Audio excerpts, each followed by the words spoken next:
Quatrième jour de guerre au Moyen-Orient avec des frappes sur l'Iran mais aussi au Liban où des troupes israéliennes ont été déployées au sol dans le sud du pays. Et dans cette guerre, l'une des cibles cette nuit, ça a été l'ambassade américaine à Riyad en Arabie Saoudite. Elle a été visée par 2 drones qui n'ont pas fait de victimes puisque le bâtiment était vide. Washington conseille à ses ressortissants en Arabie Saoudite de rester à l'abri. À noter aussi que l'ambassade américaine au Koweït a annoncé sa fermeture jusqu'à nouvel ordre. On va beaucoup parler des États-Unis pendant une demi-heure avec Jérôme Viala-Godefroy, chargé de cours à Sciences Po Saint-Germain-en-Laye, spécialiste des États-Unis. Bonjour. Bonjour. Merci d'être avec nous. Alors, cette guerre, elle est à la fois attendue et à la fois surprenante. Elle arrive à un moment surprenant, au moment des négociations sur le programme nucléaire iranien. On sait que sa stratégie à Trump, c'est pas d'aller sauver le peuple iranien, sinon il l'aurait fait bien avant, en janvier dernier. Alors, c'est quoi sa stratégie au juste ? Alors, c'est difficile de parler toujours de stratégie. Ce que Trump a vu, c'est une opportunité qui lui a été aussi en partie soufflée par Benjamin Netanyahou, donc de décapiter le régime, puisqu'il y avait cette fameuse réunion du régime iranien d'un certain nombre de membres.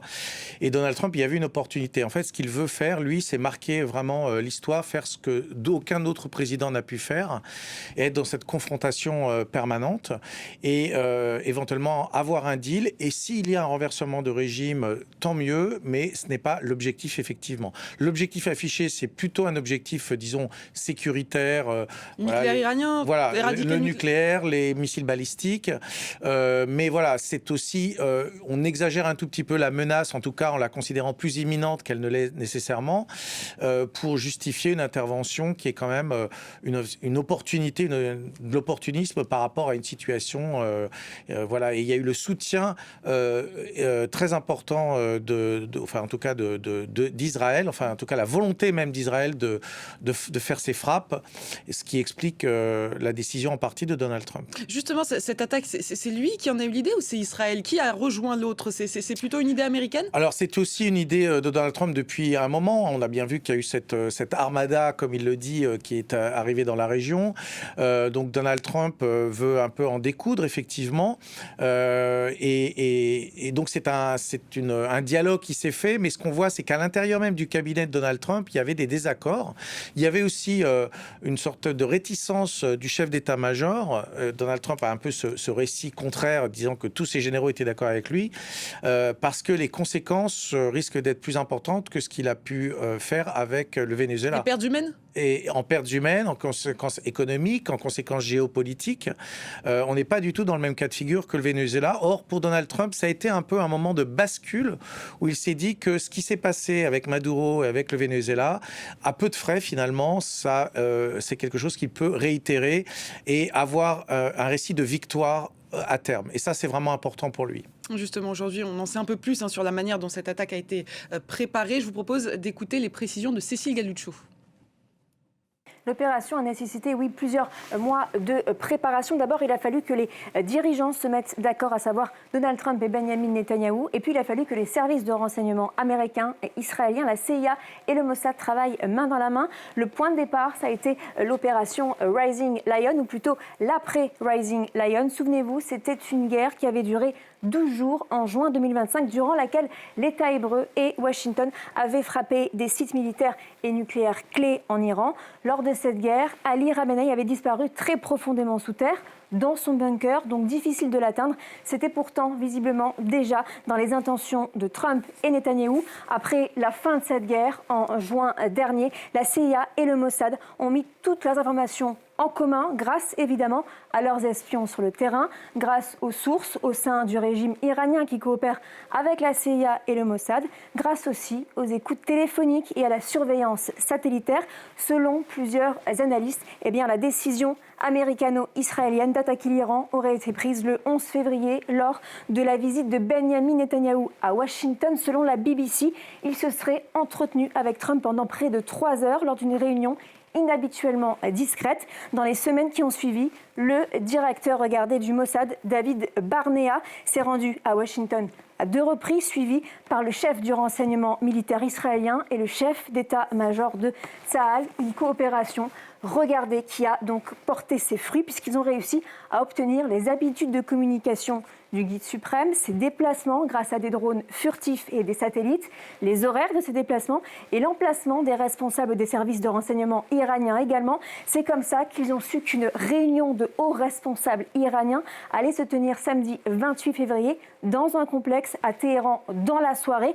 Et selon la CIA, le guide suprême serait présent. Mais la veille, cette fois, ce serait le Mossad qui détecte que la réunion a été avancée au samedi matin. L'opération est donc déclenchée plus tôt que prévu. Regardez, à 6h du matin, débute Epic Fury, en français Fureur épique, et à 8h05 précise, les 30 bombes de 50 kg chacune, pouvant pénétrer jusqu'à plusieurs dizaines de mètres de profondeur, s'abattent sur le complexe. Ali Khamenei est donc tué, ainsi que plusieurs personnalités de haut rang, comme Mohammad Pakpour, la tête des gardiens de la Révolution, et Ali Shamrani, le conseiller du guide suprême.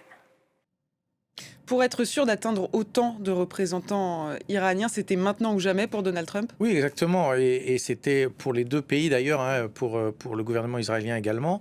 Donc, comme ça a été très bien expliqué, il y avait déjà depuis une douzaine de jours, effectivement, cette idée qu'il, de toute façon, il allait bombarder.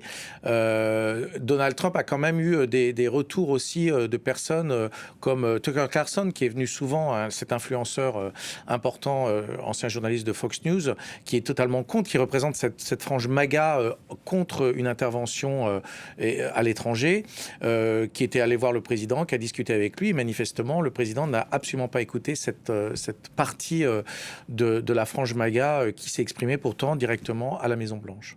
J'aimerais qu'on revienne sur ce qui s'est passé il y a 2 mois tout juste. Donald Trump fait kidnapper Nicolas Maduro. Il laisse à la tête du Venezuela une dirigeante qui suit la même ligne politique que Maduro. Mais elle est là parce que Trump l'autorise. On doit s'attendre à ce qu'il fasse la même chose en Iran? Il peut tout à fait faire la même chose. En fait, il demande au peuple de se soulever parce que, effectivement, s'il y a aussi un autre régime, tant mieux. Mais c'est pas la priorité. Et d'ailleurs, il y a une forme de cynisme, mais qui est très claire. Si on écoutait aussi le chef du département de la défense, qui s'appelle le département de la guerre d'ailleurs chez les Trumpistes. Les mots ont un sens. Voilà, les mots ont un sens. Ils ont changé le terme. Alors voilà, c'est pas passé par le Congrès, c'est pas totalement officiel, mais voilà. Et ce qu'on voit, c'est que Pete Hegseth a exactement cette ligne qui est de dire il n'y a pas de morale en fait. Hein. C'est la force. Et donc là, on est aussi dans l'expression de la puissance et d'obtenir un deal pour pouvoir dire, eh ben voilà, regardez, j'ai obtenu ce que n'a obtenu aucun président avant moi. Voilà, c'est vraiment ce qu'il veut, c'est montrer qu'il est gagnant et qu'il l'a fait par la force, c'est encore mieux, puisque c'est l'idée d'humilier un petit peu l'adversaire et d'être plus fort. La seule différence, qui est quand même de taille, c'est que le régime iranien, ce n'est pas la même chose que le régime du Maduro au Venezuela. Donc on est dans quelque chose de très différent et les conséquences risquent d'être bien plus importantes et avoir plus de conséquences, notamment, y compris sur l'économie américaine. D'après Donald Trump, cette guerre, elle pourrait durer environ 1 mois. Pourquoi cette durée? Est-ce que c'est une durée qui serait acceptée par l'opinion publique américaine? Alors, pas forcément, ça va dépendre du nombre de morts qu'il va y avoir, parce que ce qu'on voit dans les sondages... Il y en a déjà 6 Il y a déjà 6 morts, et donc ce qu'on voit dans les sondages, c'est que une des questions qui est dans un sondage récent de YouGov, de Reuters et Ipsos, on voyait que à partir du moment où il y a des morts, le soutien même chez les républicains est beaucoup moins important. Et on voit aussi que globalement, on y reviendra peut-être, mais ce n'est pas du tout soutenu par la majorité de la population, bien au contraire. Donc ça va être difficile de durer aussi longtemps s'il y a en plus des conséquences économiques qui commencent à se faire sentir. Je ne sais pas s'il va durer jusqu'à 4-5 semaines. L'autre problème que disent un certain nombre de spécialistes militaires, c'est que c'est aussi le problème des munitions, parce que il n'y a pas tant de munitions que ça du côté américain, parce que beaucoup ont été vendus à l'Ukraine, et donc il risque d'y avoir aussi un problème de navires qui sont en plus avec des équipages fatigués, qui sont déjà sur le qui-vive en urgence depuis déjà quelques semaines. On parlait de l'opinion publique. À plus de 6 mois des élections de mi-mandat aux États-Unis, le président tente de convaincre les Américains. Que pense l'opinion publique de cette guerre en Iran? Écoutez le récit de Diane Schlinger pour France 2. L'option est sur la table et fait les gros titres. Donald Trump n'exclut plus d'envoyer des troupes au sol si nécessaire et prévoit une guerre sur la durée. Au départ, nous avions prévu 4 à 5 semaines. Mais nous avons les capacités nécessaires pour aller bien au-delà. Nous le ferons.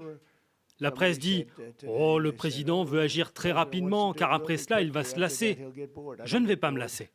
Et pourtant, la mort de 4 soldats américains et les images des avions de chasse en chute libre font beaucoup parler aux États-Unis. Et ce, jusqu'à la sphère MAGA. Ces soutiens de Trump de toujours. Sur la chaîne trumpiste, les interlocuteurs se succèdent. Certains restent derrière leur président. On pourrait avoir une guerre nucléaire avec un holocauste au Moyen-Orient. Ce gouvernement essaye d'empêcher ça. Je ne vois pas comment les gens peuvent être contre. Mais beaucoup s'insurgent. Je ne suis pas content de ce qui se passe. Ce n'est pas dans les intérêts américains. C'était le candidat le plus anti-guerre en 2016 comme en 2020. C'est une trahison publique de sa base. En effet, lors de sa campagne, Donald Trump avait promis l'inverse à maintes reprises. Je ne commence pas des guerres, je les arrête. Nous avons contacté plusieurs électeurs de Donald Trump. Ils sont dans l'incompréhension devant cette guerre. Ce n'est plus rendre sa grandeur à l'Amérique, c'est rendre sa grandeur à Israël. J'ai servi en Irak, j'ai perdu des amis quand j'étais déployé là-bas. Je ne veux pas que quiconque, et notamment mon fils qui est militaire, vive la même chose. Le traumatisme de l'Irak et des près de 4500 soldats tués ravivés. Le ministre de la Guerre veut rassurer à tout prix. Ce n'est pas l'Irak, ce ne sera pas sans fin. Notre génération saura mieux faire, et ce président aussi. À la veille de la guerre, seuls 27% des Américains soutenaient une intervention en Iran. À 8 mois des élections de mi-mandat, Donald Trump a fait un pari politique risqué. Est-ce que mener une guerre à quelques mois des midterms, c'est une bonne stratégie ? C'est une stratégie très risquée, c'est un pari risqué. Ce que veut Donald Trump, c'est montrer qu'il gagne. Il a quand même eu 2 défaites avec notamment la Cour suprême sur les tarifs douaniers. Il y a aussi l'affaire Epstein qui est quand même très importante. Donc on voit bien que voilà, sa volonté, c'est de montrer qu'il brille en fait internationalement. Je pense qu'il est un petit peu en plus déconnecté de ce qui se passe dans l'opinion parce qu'il faut bien voir qu'il est quand même assez isolé. Il est entouré d'un cabinet qui sont des personnes qui ont été recrutées pour leur loyauté, qui vont donc le raffermir dans son récit déjà, dans ce qu'il croit. Il ne lit pas les rapports. Il regarde la télé, il regarde Fox News. Alors peut-être qu'il va voir qu'il y a effectivement quelques critiques, mais en tout cas, pour l'instant, il a l'air de vouloir arriver à quelque chose. On ne sait pas trop à quoi, et c'est ça le problème. Il n'a pas du tout bien vendu cette action auprès des Américains. Et ce qu'on voit dans les sondages, c'est qu'il y a aussi beaucoup d'indécis, y compris chez les Républicains. Dans un des sondages que j'ai pu lire hier, il y avait jusqu'à 30% des Républicains qui ne savaient pas, qui étaient indécis, qui n'étaient pas sûrs. C'est beaucoup. Et il commence une guerre en ayant 60% de la population qui est contre les frappes et qui pense en plus qu'il devrait passer par le Congrès, puisque normalement, il doit demander l'autorisation au Congrès pour déclencher une guerre. Donc on n'a pas du tout un soutien populaire, et même du côté républicain, il est soutenu en majorité, mais ce n'est pas un soutien massif. Depuis le début de cette guerre, on l'évoquait tout à l'heure, il y a eu 6 morts du côté américain. J'écoutais hier Pete Hegseth qui disait qu'il y aurait encore des pertes humaines américaines. Est-ce que c'est acceptable ça pour la population américaine ? Est-ce que les pertes humaines dans cette guerre, elles pourraient être un tournant dans le mandat de Donald Trump, dans ce deuxième mandat, dans ce second mandat ? Oui, ça va être un énorme problème. Moi, je suis très sceptique sur l'idée qu'il envoie des troupes sur le terrain. Il faut se méfier aussi de ce que dit Donald Trump. Il dit beaucoup de choses, il promet énormément de choses et dit qu'il est capable de tout. C'est aussi une stratégie, disons, de négociation, on va dire, de promettre le pire. Et puis, il est capable, du jour au lendemain, d'avoir une négociation parce qu'en même temps qu'il dit ça, il dit qu'il continue à être ouvert à la négociation avec ce régime en place, toujours le même régime en Iran. Donc il faut être très méfiant par rapport à ça, mais c'est sûr que des morts, et puis quand on voit ces images de l'avion qui a été tué par erreur par les Koweïtiens, qui a été descendu par erreur par les Koweïtiens, ce ne sont pas des images très positives. Alors, encore une fois, la situation, c'est l'économie d'abord qui déclenche le vote pour beaucoup d'Américains, mais s'il y a aussi des impacts notamment sur le prix de l'essence à la pompe, là, ça va poser énormément de problèmes. Et puis, effectivement, les morts aussi. Donc là, c'est un très, très, très gros risque qu'il a pris. Est-ce qu'il y a de moins en moins de soutien de la part des Républicains ? On sait qu'ils étaient déjà très divisés sur le cas Maduro en janvier. Alors oui, mais encore une fois, alors on voit effectivement des influenceurs, des soutiens, disons, vocaux qu'on voit critiquer Donald Trump, mais encore une fois, dans les sondages, on n'a pas un décrochage net et massif des républicains par rapport à Donald Trump. Ça peut se passer, mais il est quand même encore soutenu par une majorité de républicains. Mais ce qu'on voit, et ce qui est intéressant aussi, et c'est le bloc le plus important, ce sont les indépendants. Et chez les indépendants, il a énormément perdu, et notamment chez les hispaniques. Donc voilà, ça va être aussi cette question plus globale. Mais chez l'électorat républicain, il reste encore soutenu majoritairement. Sa base à Donald Trump, elle n'est pourtant pas interventionniste. Est-ce qu'il la fragilise aujourd'hui, sa base, lui qui n'était pas interventionniste lors de son premier mandat? Oui, il la fragilise parce qu'on voit bien qu'un certain nombre de représentants de cette base-là, je pense par exemple à Marjorie Taylor Greene, qui était à la Chambre et qui a démissionné et qui représente cette aile isolationniste et qui ne se gêne pas pour exprimer son opposition à l'action de Donald Trump. Mais encore une fois, il y a une forme presque de culte au chef chez les républicains, y compris chez les MAGA. Et donc, ils ne sont pas forcément très à l'aise par rapport à ce qui se passe, mais peut-être pas au point encore à ce stade de s'opposer, ou en tout cas de s'opposer à Donald Trump. Peut-être qu'ils n'iront simplement pas voter. Ça, c'est aussi une possibilité. J.D. Vance, est-ce qu'il a son mot à dire dans tout ça? Est-ce qu'il a une influence sur Donald Trump? On sait que lui n'est pas interventionniste non plus. Non, il n'est pas du tout interventionniste pour des raisons aussi personnelles. Il a été un petit peu sur le terrain. En fait, c'est assez compliqué parce que il y a un article du New York Times expliquait sa position pendant cette crise qui a amené aux frappes. Et lui disait, si on doit frapper, donc il se mettait dans la position, voyant que Donald Trump voulait sans doute faire des frappes, il faut le faire de manière brutale et presque excessif, c'est-à-dire qu'il ne voulait pas qu'il y ait juste quelques bombardements, voilà. Donc il a une position qui est à la fois isolationniste, on ne le voit pas du tout, il n'intervient plus, là on le voit très très peu. Et en même temps, il a bien compris que Donald Trump, c'est ce qu'il voulait, et donc il a soutenu et c'est quand même la position de Donald Trump. Donc il reste quand même dans une position assez délicate, mais publiquement, il ne s'est pas exprimé, et dans les médias, il y a beaucoup de reprises de ces mots en disant que ne serait-ce qu'il y a quelques mois encore, en disant même quelques semaines que finalement l'objet de l'Amérique, le but de l'administration Trump, c'était surtout pas de déclencher une nouvelle guerre. Quel est son rôle exactement à J.D. Vance? Est-ce que Donald Trump fait en sorte qu'il soit mis de côté? Est-ce que Donald Trump fait en sorte qu'il s'exprime le moins possible?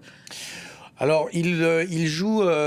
J.D. Vance joue de manière assez fine pour être à la fois se poser comme un successeur éventuel, mais de ne pas faire de l'ombre à Donald Trump. Tant qu'il ne lui fait pas de l'ombre, Donald Trump le laissera à peu près parler. Je pense que de manière très stratégique, pour le coup, J.D. Vance est très stratégique, il ne s'expose pas, sachant que là, on n'a pas la fin de l'histoire et que ça peut être très compliqué auprès d'une partie MAGA. Mais derrière la lumière, il soutient quand même Donald Trump dans ce qu'il veut faire, parce qu'il sait qu'il faut plaire à Trump. C'est vraiment le critère principal aujourd'hui.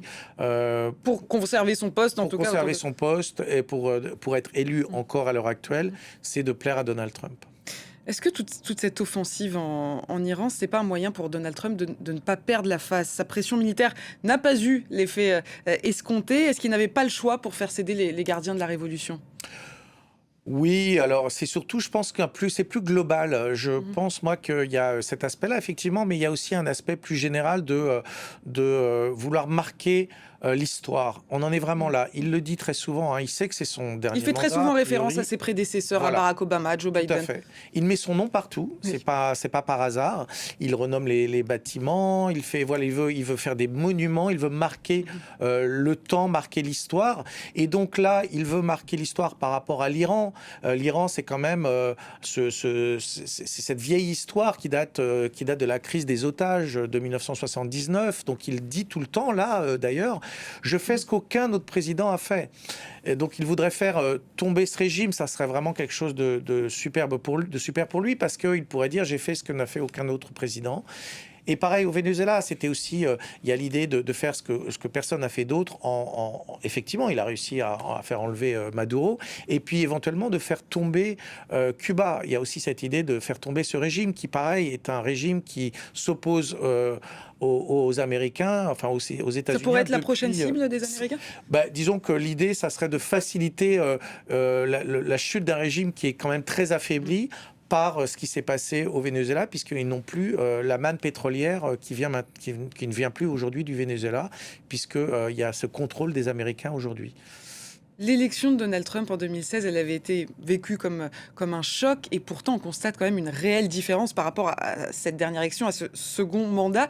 Comment on explique cette différence de méthode de Donald Trump ?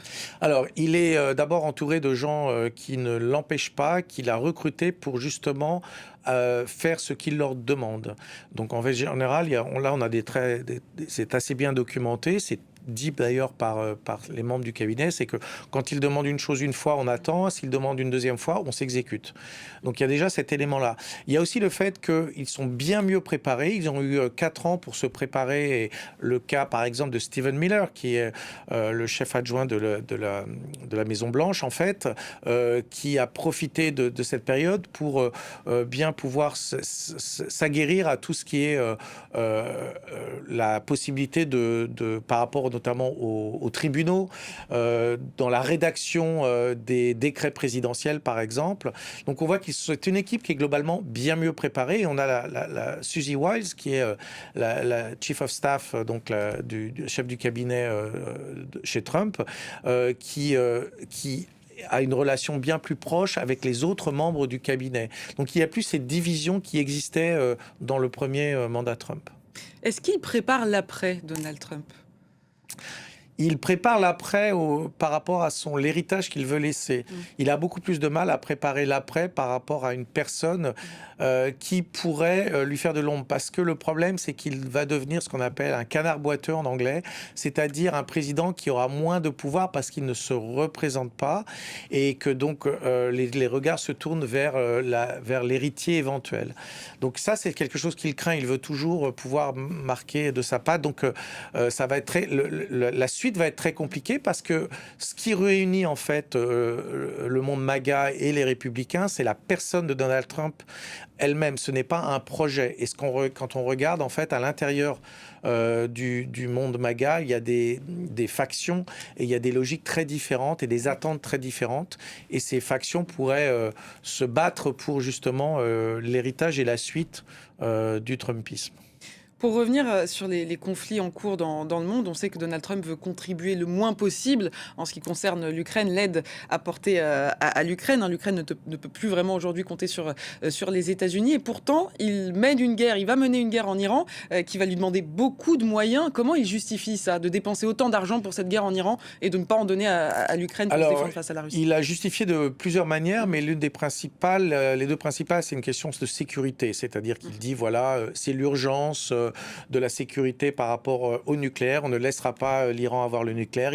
Et c'est aussi de faire croire aussi qu'on est au bord d'une question presque existentielle aussi pour les États-Unis. Alors qu'il considère que l'Ukraine n'est pas une menace, enfin en tout cas, et que la Russie n'est pas une menace directe. Il considère, lui, que l'Iran est une menace. Alors elle est peut-être une menace aussi pour Israël, mais ce qu'il dit a été beaucoup remis en cause par des spécialistes militaires, par même certains rapports du Pentagone.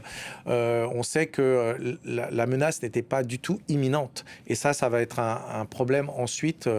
Et les démocrates ont bien mis ça d'ailleurs en avant. Est-ce qu'aujourd'hui, Donald Trump, il cherche toujours le prix Nobel de la paix ? Bien sûr, il a toujours envie d'avoir le prix Nobel de la paix. Malgré cette guerre, malgré... Oui, mais ce qu'il peut dire, c'est que justement, il a arrêté une guerre. Alors, le récit, c'est déjà de dire que cette guerre, ce n'est pas vraiment nous qui l'avons voulu, c'est parce qu'il ne voulait pas vraiment négocier, qu'il y a une menace très importante, et donc on a été obligé de la faire. Et donc... quand la guerre va s'arrêter, il dira très certainement, regardez, j'ai encore arrêté une guerre. Et donc voilà, ça va être le récit qu'il va essayer, il va tenter de faire, d'imposer voilà, dans les médias. Est-ce que ça va prendre? C'est pas du tout sûr, puisque ça devient un petit peu répétitif et la majorité de la population ne semble pas du tout adhérer à son récit à l'heure actuelle. En tout cas, depuis début 2026, on a l'impression que tout s'est un petit peu accéléré, hein. Il y aura un avant et un après 2026. C'est quoi la suite? C'est Cuba? C'est... Oui, c'est difficile de dire parce que ça dépend beaucoup de... Donald Trump, c'est un animal politique et donc comme animal, il agit non pas, je dirais, par rapport à son cerveau, mais par rapport à ce qu'il y a de reptilien chez lui et de ce qu'il ressent. Et donc, s'il voit une opportunité et qu'il pense que c'est quelque chose qu'il peut vendre, il le fera. Et donc, c'est très difficile de savoir ce qu'il va faire, mais en tout cas, on peut effectivement penser que plus il est mis au pied du mur et plus il aura des actions un petit peu de ce style pour pouvoir aussi se sortir d'autres impasses. L'affaire Epstein, hein, par exemple, c'est aussi un des éléments. On n'en parle plus et pourtant ça continue d'avoir des impacts aux États-Unis. C'est peut-être l'un des objectifs aussi qu'on n'en parle plus. Bien sûr, les objectifs, c'est toujours de maîtriser l'attention des médias et de saturer les médias avec un récit et avec une action qui va où les médias sont forcés d'en parler et de ne parler que de ça. Et là, bien évidemment, c'est assez important puisqu'en plus, il y a des images impressionnantes et que ça a un impact international énorme. Merci beaucoup, Jérôme Viala-Godefroy, d'avoir accepté notre invitation. Avec plaisir. Merci à vous. Restez avec nous sur France 24.